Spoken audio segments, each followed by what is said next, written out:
हे भवानी माता आपकी जय हो, जय हो, जय हो, जय हो। और सप्तऋषि प्रणाम करते हैं, हे माता तुम माया भगवान शिव सकल जगत पितु मातु, नाई चरण सिर मुनि चले पुनि पुनि हर सित गात। हिमांचल राज के पास गए, गृह पेरी पठेउ भवन। फिर आए शंकर जी के पास। भगवान शंकर मगन हो गए। पार्वती जी का प्रेम सुनकर, उनका समर्पण सुनकर भय मगन शिव सुनत सनेहा। सप्तऋषि अपने अपने घर को गए, शंकर जी मगन। अब आप देखो, शंकर जी हैं सुजान। ऐसा कोई भक्त न हुआ है, न है, न होगा। दुख में भी उन्हें सुजान कहा। भगत विरह दुख दुखित सुजाना। और सुख में भी सुजान कहा। मन थिर कर तब शंभु सुजाना, लगे करण रघुनायक ध्याना। दुख में भी सुजान और दुख में भी जपहि सदा रघुनायक नामा। और सुख में भी लगे करण रघुनायक ध्याना। रघुनायक का ध्यान करने लगे। देखो भैया, दुख में दुख मिटाने वाले भगवान को याद करना चाहिए। भगवान के अलावा दुख कोई नहीं मिटा सकता। दुख में दुख मिटाने वाले भगवान को याद करना चाहिए और सुख में सुख देने वाले भगवान को याद करना चाहिए। सुख दाता केवल भगवान है और दुख मिटाने वाले भी केवल भगवान हैं। और जो दुख में दुख मिटाने वाले भगवान को याद करता है वह सुजान है, और सुख में सुख देने वाले भगवान को याद करता है वह सुजान है।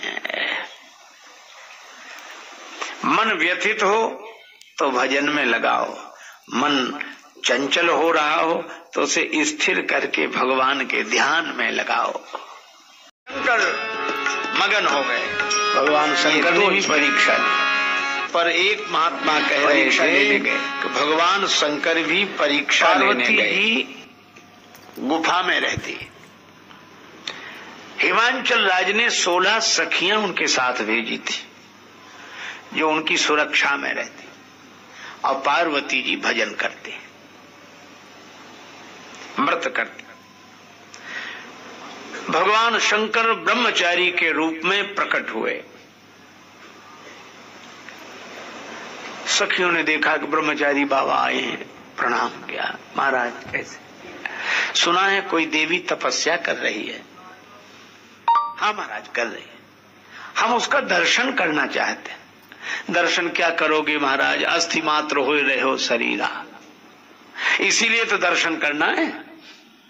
तो दर्शन तो हो नहीं सकता, क्यों? वे तो प्रातः काल आती हैं और सायंकाल। ब्रह्मचारी बोले तो हमें कौन सा काम है, यहीं रुके, शाम तक दर्शन करके ही जाएंगे।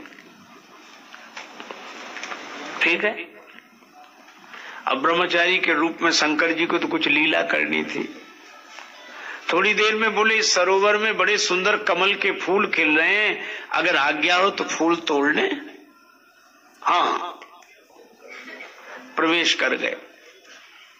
अब कमल उतारते जाएं, आगे बढ़ते जाएं, कमल उतारें, आगे बढ़ते जाएं। अचानक जल में पहुंचकर डूबने लगे। अब बचाओ बचाओ बचाओ, डूब रहे हैं, बचाओ। तो सखियां तैरना जानती, तैरते हुए गई, हाथ बढ़ाया, आओ हम तुम्हें जल से बाहर कर दें। पर वो क्या बोले, दूर रहो, हमारा कोई स्पर्श मत करना।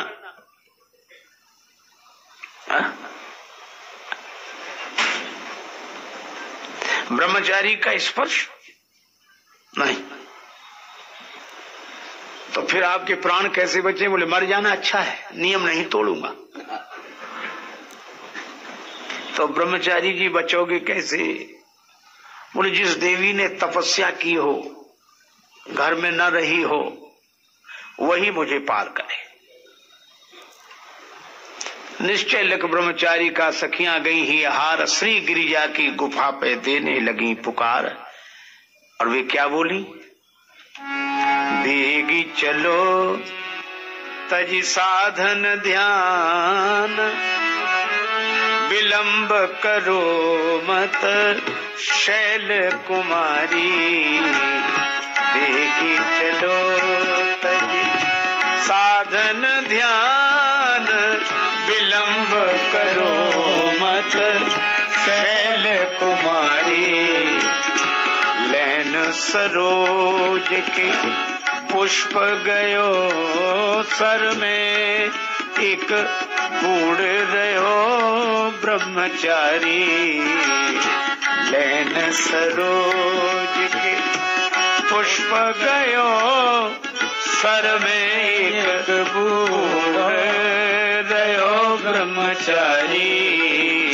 लैन सरोज के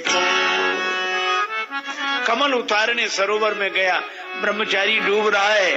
पार्वती जी तुरंत बाहर निकली और तीर की तरह तैरते हुए ब्रह्मचारी के पास पहुंच गई। हाथ बढ़ाया, ब्रह्मचारी मेरा हाथ पकड़ो, मैं तुम्हें जल से बाहर कर दूं। बायां हाथ, ब्रह्मचारी ने कहा कि बायां हाथ, अपमान कर रही हो हमारा, मर जाएंगे, अपमान नहीं सहन करेंगे। पार्वती जी ने कहा कीन तपस्या अवहिलो गारो तनमन चित्त, और दाया कर अर्पित कियो श्रीपति देव निमित्त। दाया हाथ तो पति के लिए अर्पित कर दिया, तो स्वार्थ देखो, परमार्थ काहे को कर दिया। जाओ हम मर जाने दो। पार्वती जी ने सोचा भगवान शंकर गंगा जी को सिर पर रखते हैं परोपकार के कारण, विषपान कर गए परहित के कारण, और मैं उनकी जीवन संगिनी बनने जा रही हूं, तो क्या इस ब्रह्मचारी को न बचाऊं? पर इतने दिन की तपस्या नष्ट हो जाएगी, कोई बात नहीं। हाथ बढ़ाया, पकड़ो। ब्रह्मचारी ने हाथ पकड़ लिया, किनारे लाकर छोड़ दिया। सखियों से कहा चिता लगाओ, मैं चिता में जलकर भस्म होऊंगी। ब्रह्मचारी बोला देवी यह क्या कर रही हो? पार्वती जी ने कहा कि प्राण बचावन हेतु अब नाहिन आन उपाव, हम जो करत सो करण दो, तुम अपने घर जाओ।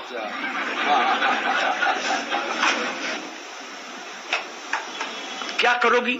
चिता में जलकर भस्म होंगी, अगले जन्म में फिर तपस्या करूंगी, और मान लो अगले जन्म में भी कोई ऐसी घटना घट गई तो फिर चिता में जलकर भस्म हो जाऊं, फिर अगले जन्म में तपस्या करूं, तो कब तक ऐसी तपस्या करती रहोगी? पार्वती जी ने कहा जन्म कोटि लगी रगरा हमारी, बरऊं शंभु न तु रहूं कुमारी। 1 करोड़ जन्म तक मेरी प्रतिज्ञा है, शिव जी का वर्ण करूंगी, नहीं तो कुमारी ही रहूंगी। अब चिता की धू धू करके अग्नि जलने लगी, सखियां रोएं। और जैसे ही पार्वती जी ने प्रवेश करना चाहा, आयो समय पुनीत जब, आयो समय विनीत जब अग्निदान को सन निकट, तो ब्रह्मचारी के भेष में भय भूत भावन प्रकट। ब्रह्मचारी के भेष में भगवान शंकर प्रकट हो गए। पार्वती जी ने चरणों में प्रणाम किया। शंकर जी बोले आपकी परीक्षा पूर्ण हुई। पानी ग्रहण तो पानी में ही हो गया,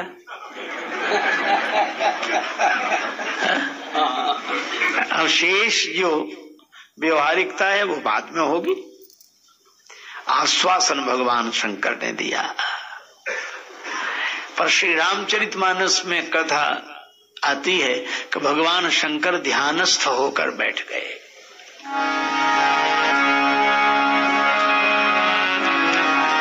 लगे करन रघुनायक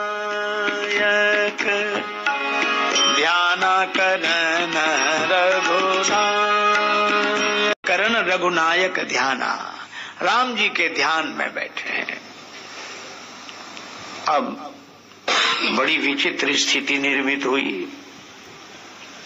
शंकर जी बैठे समाधि में, उन्हें समाधि का सुख मिल रहा है, राम जी के ध्यान का सुख मिल रहा है, और शंकर जी की समाधि का सबसे बड़ा लाभ तारकासुर को मिल रहा है। हाँ, तारकासुर ने ऐसा वरदान मांगा कि शंकर जी के पुत्र के द्वारा मेरी मृत्यु हो। पुत्र तब हो जब विवाह हो, और विवाह तब हो जब मन में काम हो। अब मन में काम नहीं, मन में भरे हैं राम, तो विवाह कैसे हो? इसलिए तारकासुर बड़ा खुश है कि शंकर जी विवाह करेंगे नहीं, विवाह ही नहीं करेंगे तो बेटा कहां होगा, बेटा नहीं होगा तो हम मरेंगे कैसे। देवराज इंद्र सोचते हैं क्या करना चाहिए।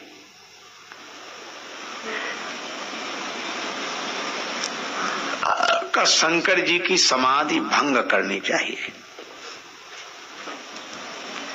कई बार लोगों को यह बड़ा अटपटा लगता है कि समाधि भंग की देवताओं ने।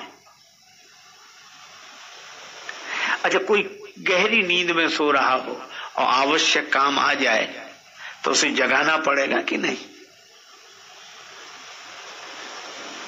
अब समाधि भंग कैसे हो? देखो, बड़ा सुंदर संकेत है। समाधि लगी कैसे? शंकर जी को समाधि लगी राम जी के कारण। लगे करण रघुनायक ध्याना, राम जी का ध्यान किया तो समाधि लग गई, और समाधि राम जी के कारण लगी। वृत्ति अंतर्मुखी हुई तो वृत्ति को बहिर्मुखी कौन करे? का राम जी के कारण समाधि लगी तो काम के कारण समाधि भंग होगी। सीधी सी बात है। पटवो काम जाए शिव पाही, करे क्षोभ शंकर मन माही। कामदेव को भेजो। अच्छा, वैसे भी देखो, अगर हम लोग इसको सहजता से अपने जीवन में भी देखें, जब व्यक्ति को कोई काम नहीं होता है तो घर बैठता है। किसी से पूछो घर में क्यों बैठे हो? बोले कोई काम ही नहीं है। कोई काम नहीं है इसलिए घर में बैठे हो। अच्छा, घर छूटता कब है? काम आ गया, जरूरी काम आ गया। कई बार कहते ना, जरूरी काम आ गया। अच्छा, एक बात और है, दूसरा कोई कहे तो बुरा मानेंगे।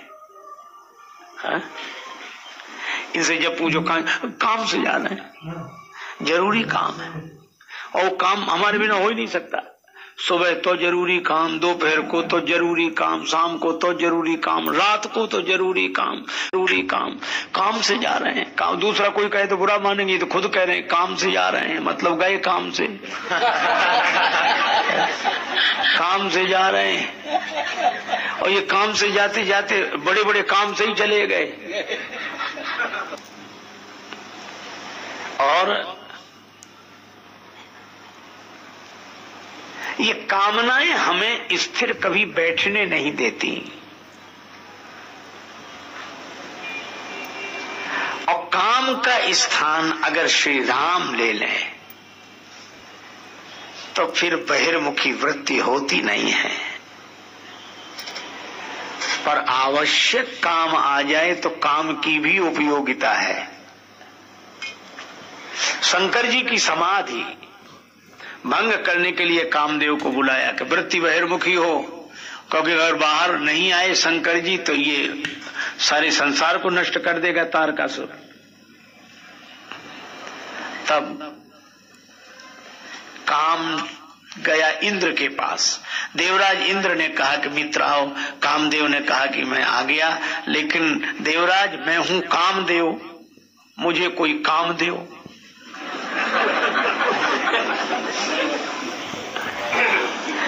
तो क्या करोगे, मेरा तो एक ही काम है समाधि भंग करना। देवराज इंद्र बोले वही मैं कह रहा हूं, तुम समाधि भंग करने के लिए जाओ। अच्छा ठीक है, किसकी समाधि भंग करनी है? का भगवान शंकर की। और जो कामदेव ने सुना बोला मैं नहीं जाऊंगा, शिव विरोध ध्रुव मरण हमारा, निश्चित मृत्यु है। लेकिन मित्र तुम नहीं जाओगे तो काम कैसे बनेगा? प्रशंसा की, और प्रशंसा में इतना प्रसन्न हुआ, कोई बात नहीं, मरेंगे तो मरेंगे, नाम तो रहेगा कि काम ने शंकर जी पर आक्रमण किया। और क्या कहता, श्रुति कहे परम धर्म उपकारा, बड़ा उपकार। अच्छा इस भले कामदेव से कोई पूछे कि तुम्हें शंकर जी पर आक्रमण करने के लिए कहा गया, तुम सारे संसार को क्यों परेशान करते हुए गए? ताकि पता लग जाए कि मैं काम शंकर जी पर आक्रमण करने जा रहा हूं। और काम का ऐसा प्रभाव आपस में संगम कर रहे हैं। देखई चराचर नारीमय जे ब्रह्ममय देखत रहे।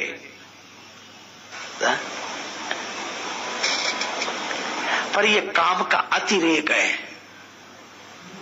शंकर जी को लक्ष्य करके जाना चाहिए था, पर वहां तो धरी न काहू धीर सबके मन मन सिज हरे। अद्भुत पंक्ति है ये, सबके मन मन सिज हरे। कोई ऐसा नहीं जिसका मन कामदेव ने हरण न कर लिया हो, कोई धैर्य नहीं रख पा रहा है। अब तुलसीदास जी ने तो लिख तो दिया सबके मन मन सिज हरे, अब क्या लिखें? तो हनुमान जी प्रकट हुए, कहने लगे आगे लिखो, जे राखे रघुवीर ते उबरे ते ही कालम। जिनको राम जी ने बचा लिया वे बच गए।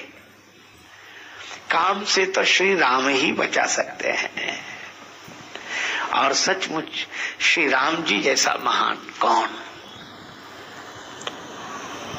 अब गया शंकर जी के पास, तब संसार थोड़ा शांत हुआ, और इसने देखा कि शंकर जी बैठे, समाधिस्थ होकर बैठे। रुद्र ही देख मदन भय माना, बड़ा डर गया, लेकिन सोचा लौटना ठीक नहीं है, मरे तो मरे। मनन ठान मन रचित उपाय, और आम के पत्तों के पीछे छिप गया, और शंकर जी को लक्ष्य करके वहीं से बाण की चोट की। अब श्री तुलसीदास जी कितना सुंदर ढंग से यह प्रसंग प्रस्तुत करते हैं कि काम ने आम के पत्तों की ओट से शंकर जी पर चोट की। इसका अर्थ यह है कि काम जब चोट करता है किसी न किसी की ओट से ही करता है, सीधे नहीं। किसी न किसी की ओट से काम चोट करता है, और काम जिसकी ओट से चोट करता है वह आम ही होता है, वह आम होता है, कोई खास नहीं।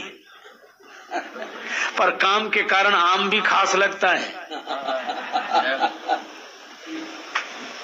विषम बाण प्रगट्यु विषम बाण झसकेतु, ये साधारण नहीं है काम। इसने भगवान से मिला जुला नाम रखा। का भगवान का नाम क्या है? का राम। तो ये बोला हम हैं काम। भगवान राम तो राजीव नयन धरे धनुषायक, काम बोला हम भी काम कुसुम धनुषायक लीन है। का भगवान तो सकल की तुम अखिल भुवन पति, काम बोला हम भी सकल भुवन अपने बस कीन है।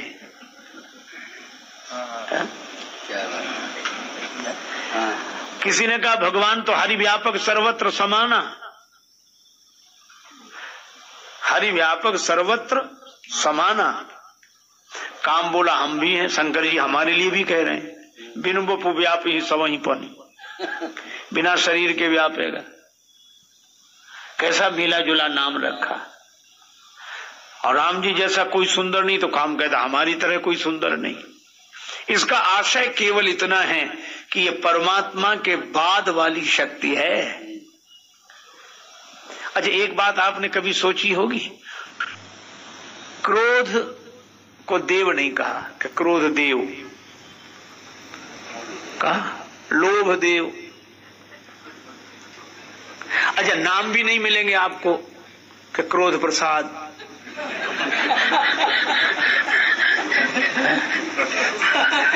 लोभलाल।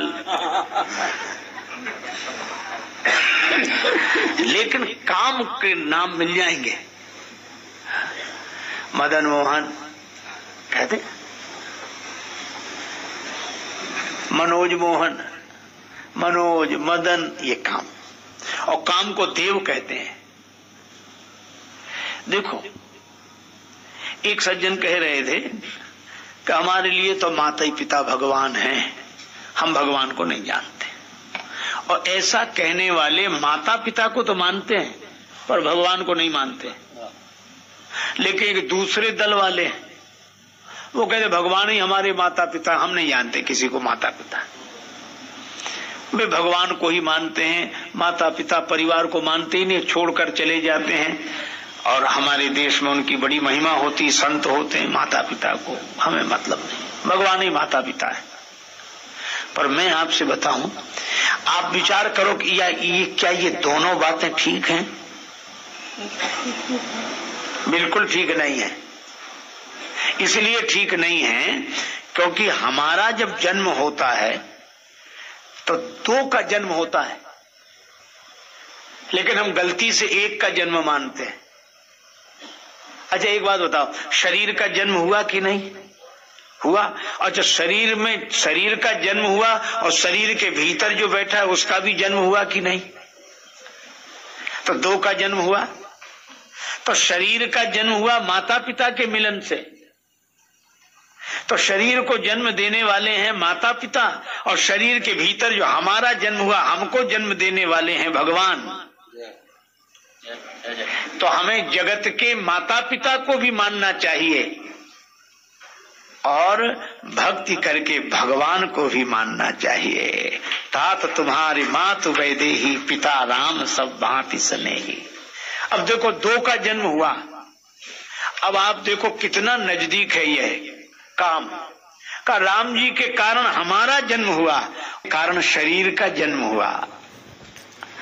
इसीलिए काम देव है। काम न होता तो संसार की सृष्टि नहीं हो सकती थी। लेकिन इस काम को रखना कैसे चाहिए? आप ऐसे सोचो, जैसे नाखून बढ़ जाएं तो हम लोग काट देते हैं, लेकिन कच्चे नाखून नहीं काटते। अच्छा, नाखून क्या अर्थ हुआ? जो नाखून ऊपर निकल आए उनको काट दो, उनका नाम ही है नाखून, जिनमें खून है ही नहीं है। उन्हें काट दो। अगर सीमा से बाहर जाए तो काट दो, और सीमा में रहे तो बने रहने दो। इसी तरह काम धर्म की मर्यादा में रहे तो काम वंदनीय है, और काम अगर का अतिक्रमण करे तो काम निंदनीय है। इसलिए काम विकार भी है और काम देव भी है। अब इसका उपयोग किया जा रहा है ताकि काम के कारण शंकर जी बहिर्मुखी हो, विवाह हो और तारकासुर मरे उनके पुत्र के द्वारा। शंकर जी के नेत्र खुल गए। काम का बाण लगने पर जिसके नेत्र बंद हो जाएं वो जीव है, और जिसके नेत्र बंद हुए हों और खुल जाएं वो शिव हैं। शंकर जी ने नेत्र खोले, देखा चारों तरफ, सौरव पल्लव मदन बिलोका। और आगे वर्णन आता, जैसे काम को देखा भयो कोप कंपे उतरई लोका। काम पर क्रोध आया और भगवान शंकर ने तीसरा नेत्र खोल दिया। न त्रिशूल चलाया, न कोई शस्त्र, न। कितना बढ़िया संकेत दिया, काम को मिटाने के लिए तीसरा नेत्र जरूरी है बस। अच्छा, आप देखो, तीसरा नेत्र है कहां? न इधर न उधर, बीच में है जहां हम लोग तिलक लगाते हैं। ये तीसरा नेत्र खुल जाने का अर्थ क्या? हमारे पास तो दो ही आंखें हैं, दाईं और बाईं। जो हमारा मित्र होता है वो हमारे दाहिने होता है, जो हमारा शत्रु होता है वो हमारे बाएं होता है। मित्र से लगाओ और शत्रु से अलगाओ, यही राग और द्वेष। लेकिन तीसरे नेत्र में न राग है न द्वेष है, और जहां राग और द्वेष नहीं वही ज्ञान की दृष्टि है, और ज्ञान की दृष्टि खुलते ही काम जलकर नष्ट हो जाता है। भगवान शंकर ने काम को जला दिया। अच्छा, शंकर जी जैसा समर्थ कौन? प्रभु समर्थ सर्वज्ञ शिव सकल कला गुण धाम। भगवान शंकर समर्थ हैं और सचमुच इनके जैसा कोई समर्थ नहीं। क्यों नहीं? इसलिए क्योंकि देव हैं अमर, देव अमर है, तो काम देव है, अमर है कि नहीं? पर भगवान शंकर ने चितवत काम भय जरी छारा, जो अमर को भी नष्ट कर दे ऐसे